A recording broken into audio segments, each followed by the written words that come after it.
Os anjos queriam pregar o evangelho em nosso lugar. É exatamente esse tema que falaremos nesse vídeo. Eu me chamo Everaldo Silva, seja muito bem-vindo a esse canal. Se você não é inscrito no canal, aproveite esse momento aqui embaixo, se inscrevendo, dando joinha, compartilhando, para que as vidas sejam alcançadas e edificadas pela palavra do Senhor.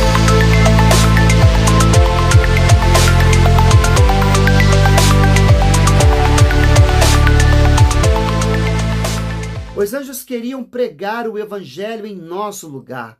Em nenhum lugar da Bíblia diz que os anjos queriam pregar o evangelho em nosso lugar, irmãos. Isso significa que essa ideia não está expressa em nenhum versículo bíblico, embora algumas pessoas possam interpretá-la de forma equivocada a partir de certas passagens bíblicas.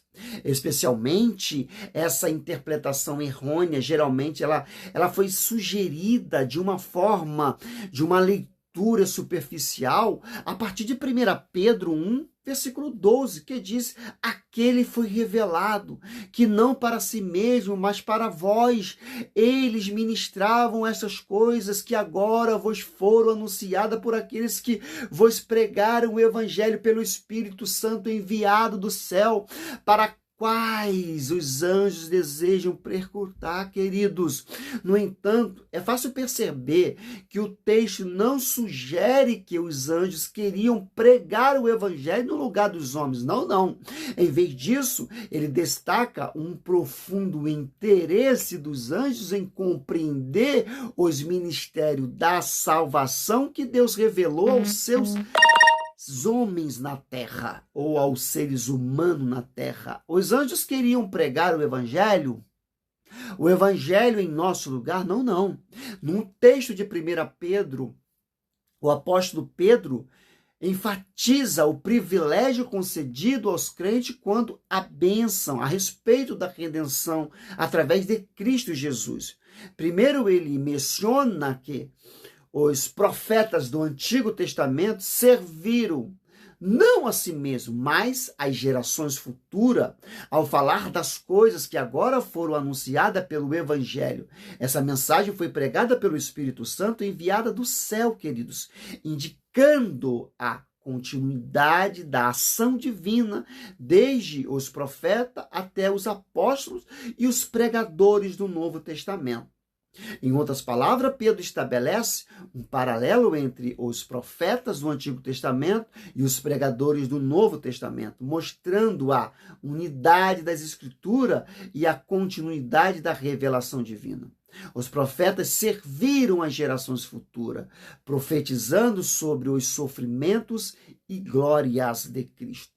Enquanto os apóstolos e missionários anunciaram, ou seja, o cumprimento dessas profecias.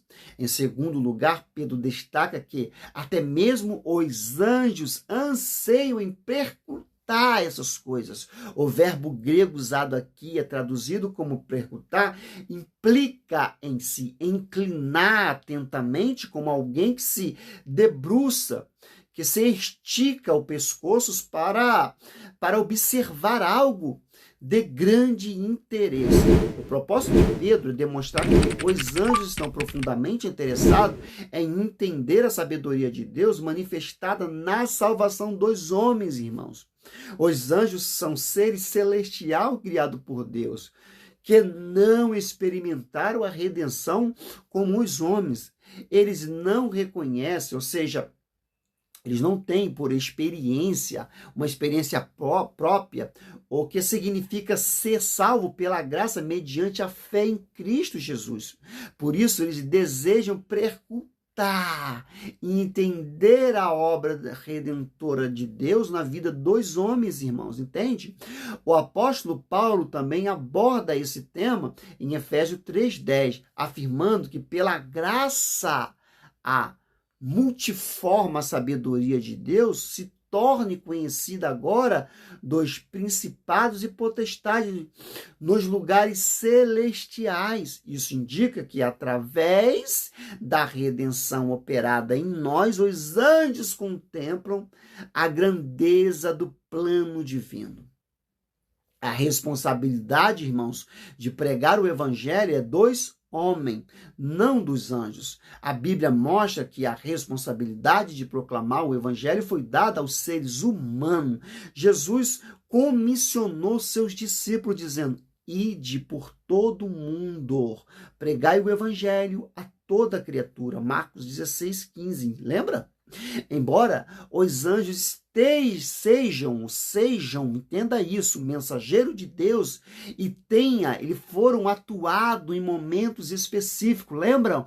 Para anunciar boas novas aos homens, como veja o nascimento de Jesus, Lucas 2, 10, 11, lembra? Não há nenhum registro bíblico de que eles possam substituir homens na missão de evangelizar, irmãos. Os anjos serviram como ministro a favor dos que hão de herdar a salvação, irmãos. Mas não tomem para si a tarefa que foi confiada à igreja. É da igreja, irmãos. A pregação do evangelho é um privilégio, é uma responsabilidade dos crentes, dos homens, que experimentaram a graça de Deus em suas vidas. Além disso, saber que até os anjos anseiam em compreender os ministérios da nossa salvação deve nos tornar mais gratos, querido. Eles que estão diante do trono de Deus desejam percutar a multiforme sabedoria divina revelada em Cristo, manifestada na igreja, queridos. Então, essa realidade deve nos encorajar a aprofundar nosso entendimento das riquezas do Evangelho e cumprir com dedicação a missão que nos foi confiada quando valorizamos esse privilégio de pregar o Evangelho. Reconhecemos a honra que Deus nos deu ao sermos participantes de sua obra redentora no mundo. Portanto, é fundamental interpretar as Escrituras com um cuidado, evitando atribuir a eles significativos que não estão presentes no texto bíblico. Definitivamente, a ideia de que os anjos queriam pregar o evangelho em nosso lugar, nós não encontramos na Bíblia Sagrada. O papel de pregar o evangelho é do homem.